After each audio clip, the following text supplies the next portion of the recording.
Presidenta Dilma, eu às vezes me pergunto de onde a senhora tira tanta força, tira tanta coragem.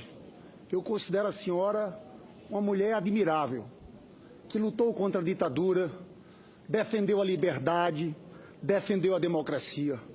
Foi presa e condenada pela ditadura, pela justiça militar, mas não baixou a cabeça. E essa foto virou uma foto histórica. Agora a senhora está aqui, novamente de cabeça erguida, buscando justiça, novamente enfrentando um julgamento de exceção, em que provas não valem nada. Todos os senadores aqui presentes sabem que não há crime de responsabilidade. Há um autor italiano chamado Michele Tarufo que diz: não se pode usar um processo como pretexto, um processo no qual as provas são absolutamente irrelevantes. É por isso que afirmo, isso aqui é um tribunal de exceção.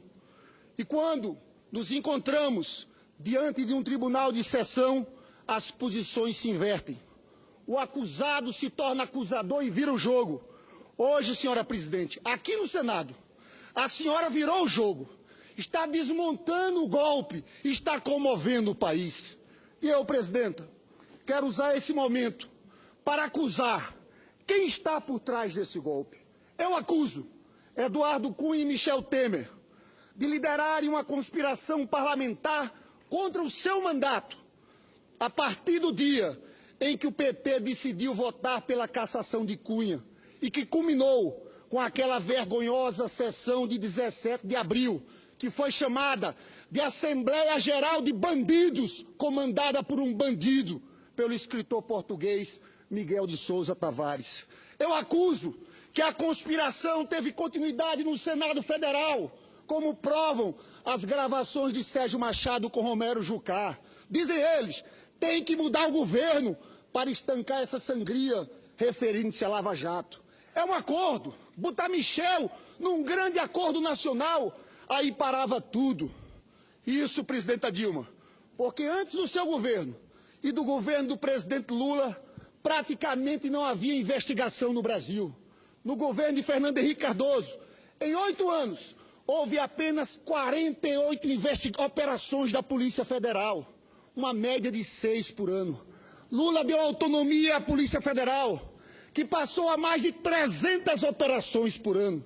Na época deles, o procurador-geral era conhecido como engavetador-geral da República. Geraldo Brindeiro foi o 7º colocado na lista. Fernando Henrique o nomeou.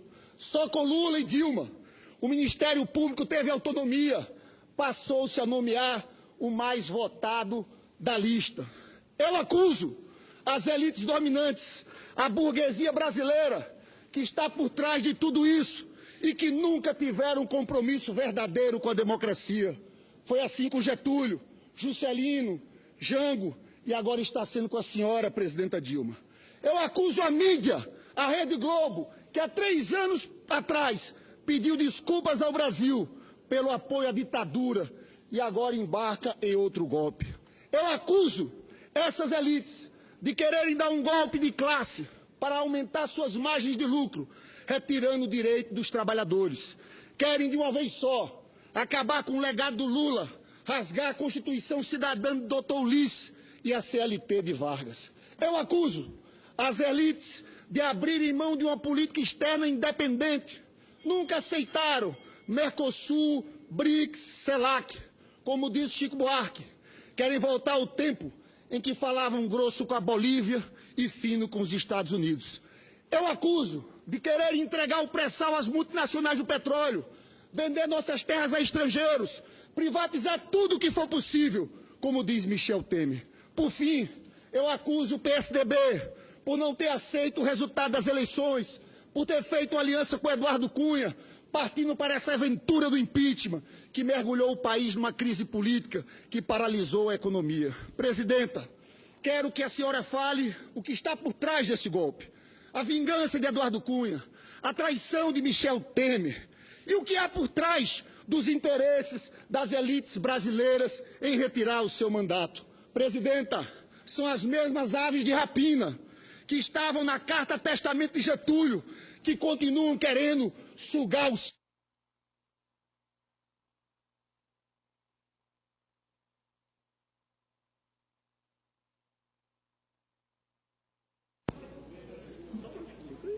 O senador tem direito de concluir, foi a mesma decisão que eu tomei com outros senadores. Vossa Excelência, conclua, por favor. Esse é um golpe contra a senhora, é um golpe contra a democracia, mas é fundamentalmente um golpe contra os mais pobres, um golpe contra os trabalhadores, é um golpe de classe, senhora presidente. Muito obrigado.